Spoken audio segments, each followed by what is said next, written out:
Hello everyone, welcome to video number 2 in our USA Regions series.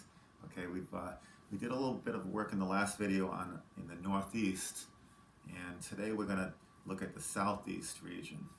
So I think we started off the video yesterday by talking about coloring in the title. So let's take I've already done that on this map, and you can see it looks really nice with all of the letters colored in. Okay, I'd also like to spend some time with the compass rose in this video. This is common to all of the maps, and I'd like to do it by showing you how to draw the compass rose in addition to labeling it. So all you have to do is turn your paper over to the back and just sketch a big plus sign, 2 lines that cross like that. Okay, and then take your pencil. After you draw the lines, take your pencil and put 4 dots kind of close to the intersection of those 2 lines. Not too close, bring them out a little bit. Okay, and then from here it's kind of easy to make a compass rose. All you have to do is start at the top of the line and aim for the dot.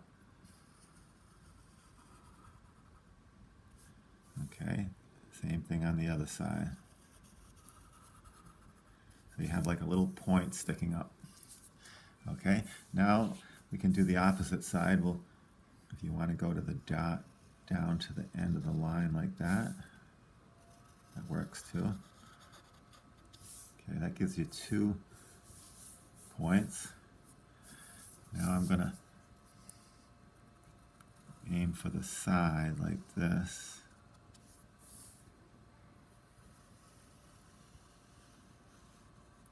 Okay, that gives us 3 points. And 1 more.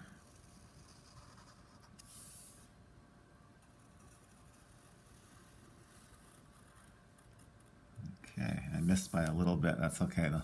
All right, so you've got a 4-pointed star. Now it's nice to have an additional 4 points for the intermediate. So I'm going to make 4 more by putting an X through the middle, like a line like this, right through the middle, and letting it stick out a little bit. You can create 4 more points. Okay, so there's a little line extending out. Just go like this, make like a little arrow like that. That'll make 4 smaller points. Okay, and this looks just like the one that you have on the front of your map. All right, and now that gives us an 8-pointed star, and we can go ahead and label it with a 4. We'll start with north. Okay, these are called the cardinal directions. I like to make the letters look a little fancier. All right, so we've got north at the top. Opposite of north is south. North, south, west.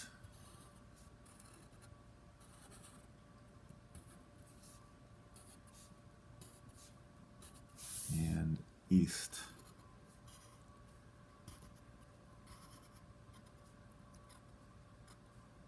Just remember, never eat soggy waffles.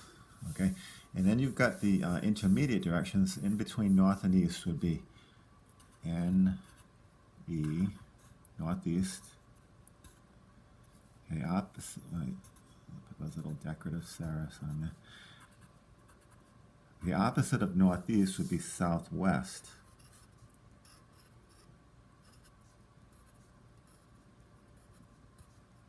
Okay, you can probably guess this would be northwest.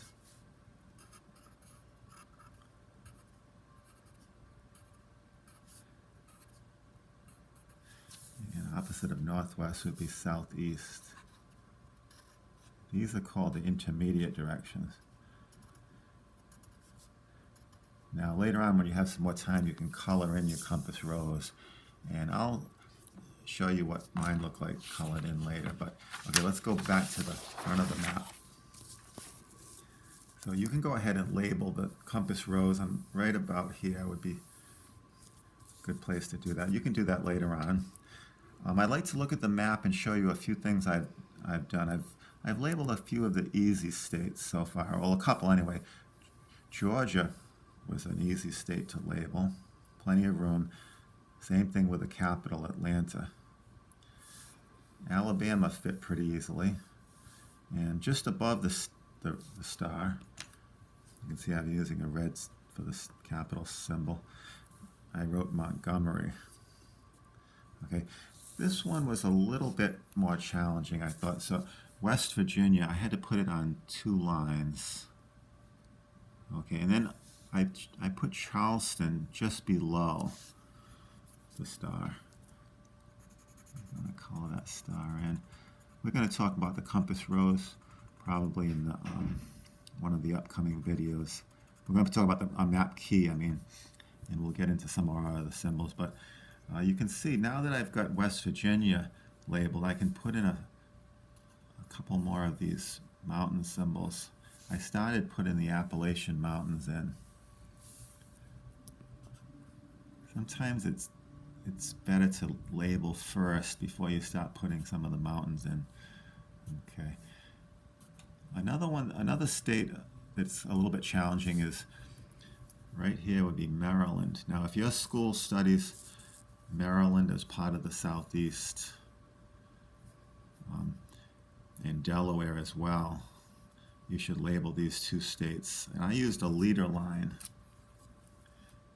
I put a little line and wrote Maryland. Same thing over here, Delaware. And I used the leader line for the capital, Dover, Annapolis. And I also included Washington, D.C. Okay, so there's a few challenging things to label. Another state that can be a little tricky is Florida.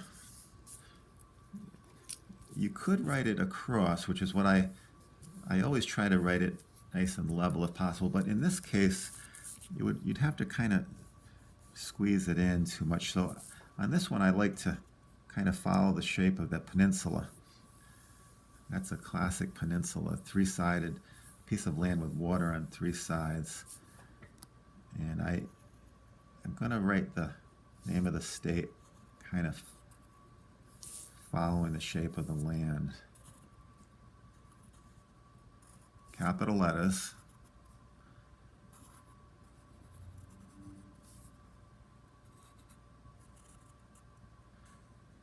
Of course, you might end up drawing in that big lake in Florida, Lake Okeechobee. And you can see that's one of the symbols in the lake, in the key. But I won't get into that. I would like to get into one of the rivers that appears on this map. Okay, we have the southern portion of the Mississippi River. Now, the Mississippi actually follows the state line right here. This is the state of Mississippi too.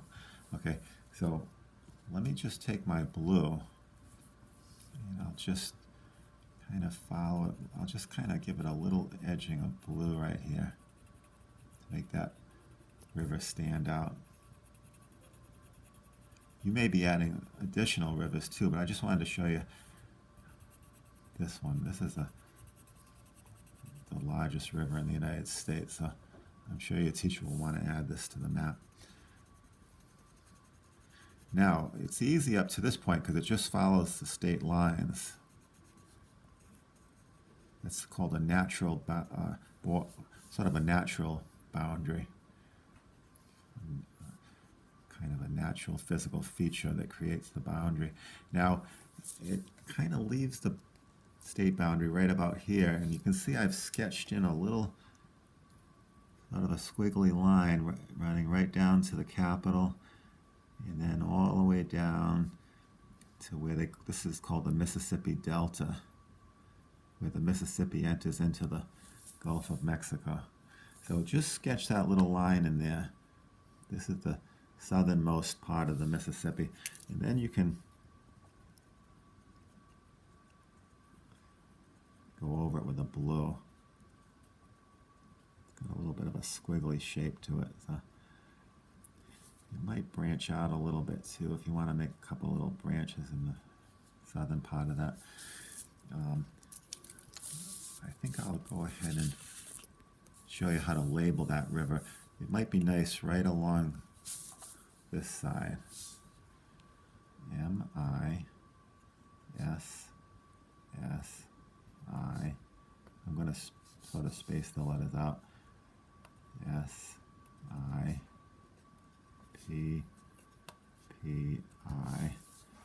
And you can write river.